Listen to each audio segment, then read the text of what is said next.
All right, first of all, this is not a video on how to do a dry pour concrete. This is just my version of how I decided to do it. After watching all the videos on YouTube, I decided to do one because it seems so simple, and believe me, it is. So, hope you enjoy the rest of the video.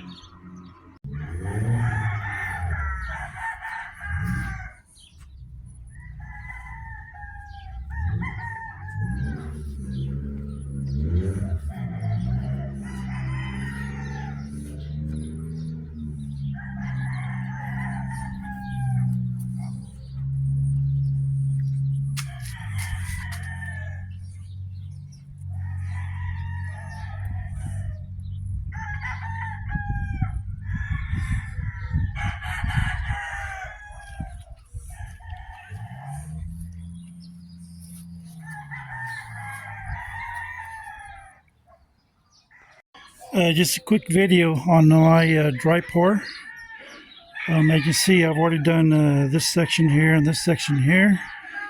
Pretty simple. On this last one, I've discovered that I cut a notch right here on both sides, and what that's going to do is it's 3/8 of an inch, and that's going to leave room for the cream, what I'm going to call the cream, because remember, when they wet pour, they tamp it with a tamper to get the rocks down. So basically, I'm saving 3/8 of an inch for the cream, which I have right here. I just screened out the rocks and just have the powder there. So when I go back over it, I'll use a different 2x4, which is right there. I'll use that one, and then I'll screed it across with the powder, and that will make it a lot easier. So this is just my little addition to the dry pour method. There's a lot of good ideas out there. I'm just adding to the mix, and as always, people who cap on this dry pours, they don't understand that we are our own customers. We don't have to please nobody but ourselves. If we're okay with it, then that's fine. Anybody who puts the negative comments in there, just showing how ignorant they are because they don't get the process. We're not going to pay somebody $400 just to do labor on a piece like this, maybe even more. I'm maybe 140 in on the concrete, and this is I use 2x3, so this slab is 2.5 inches thick, which is plenty enough. It's just going to be for lawnmowers and stuff like that. So, not real heavy. It's not a nuclear power plant, so I'm going to be happy with it. All right. Just real quick, just to clarify something, you can see the notches on my board there, and it's the same width as these two different slabs, this one here and that one there. And the notch is about 3/8 of an inch. And when you do it, of course, you can't go side to side with it. All you can do is you're just going to pull it towards you and just keep pushing material up against it to where you don't have no voids underneath it. And just pull it all the way across until you get to the end. And like I said, I've already screened out the rocks, which I've seen in another video, which is a great idea. And some people also use mortar mix, which is fine. Everything's good here. Everybody has their own little taste to how to do it. So that's what's good about YouTube. People keep putting in good information, and these contractors are shitting their pants right now because they're not going to make all this money off of us anymore. We're gonna take over and do it ourselves. It's easy to do. Once you do one, you're going to want to do another one. So I've already got plans for some more slabs. So all right, here is our cream or powder, whatever you want to call it, but the professionals call it cream. Of course, I'm not a professional. I'm just a weekend warrior. That's what I'm using to strain out the gravel, and I'm just going to throw it along the edge here, and we're almost there. Once we get that finished off, we'll put the water to it, and we'll be done. All right. There is our powder / cream on top at 3/8 of an inch of it. So all I'm going to do now is roll it with a paint roller and put the water to it. I'm not going to edge it here and here just because that's my preference. Don't want to. And being that I'm my own customer, I'm okay with it. So let's roll it and put the water to it. All right, we got it all rolled out and we are ready for some water. And I'm going to use my Harbor Freight tank sprayer. And the trick to this is if you pump it up to high pressure, it throws the mist out. Yeah, the lower the pressure you have in it, the more droplets come out. So when I'm spraying weeds with this thing, I don't pump it up all the way because the mist will just drift off and kill other things I don't want to kill. But we'll pump it up to get the mist out of it. And then later on, I'll reduce the pressure to get more water on it. So here we go.